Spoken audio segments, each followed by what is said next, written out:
లడ్డూ కల్తీ వ్యవహారం కాస్త ఫైనల్‌గా కొండని తవ్వి ఎలకని పట్టినట్టే. ఎవరికి వాళ్ళు విమర్శించుకోవచ్చు.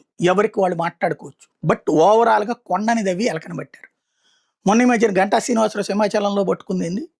నెయ్యి కాదు ఇది, ఆవు నెయ్యి కాదు, లేకపోతే డాల్డా కలిసింది ఇది అన్నారు. తర్వాత దుర్గగుడి ఇంకో 2, 3 గుళ్ళల్లో తర్వాత ఆపేశారు. వాస్తవంగా ఆవు నెయ్యి అన్నటువంటిది ఎక్కడి నుంచి తీసుకొస్తారు? రూల్ ప్రకారం ఆవుల్ని మనం పెంచాలి. మన దేవాదాయ శాఖ పెంచదు. ఆ పెంచిన ఆవుల నుంచి పాలు తీయాల. మన దేవాదాయ శాఖ ఆ పని చేయదు. దాని నుంచి నెయ్యి తీయాల. తిరుమల తిరుపతి దేవస్థానం లక్షల కోట్ల రూపాయల ఆస్తులుండి ఈ రోజు వరకు ఆ పని చేయట్లేదు. ఇప్పటికి కూడా అసలు అటు ఆలోచన చేయట్లేదు. ఇక్కడ జరిగినటువంటి దానికి సిబిఐ తాజాగా వేసినటువంటి ఛార్జ్ షీట్ వెలుగులోకి వచ్చింది. ఏమని అంటే అందులో ఏ పంది కొవ్వు లేదు, ఏ ఆవు కొవ్వు లేదు, ఏ చేప నూనె లేదు. ప్రజలందరూ మనోభావాలు దెబ్బతింది అక్కడ.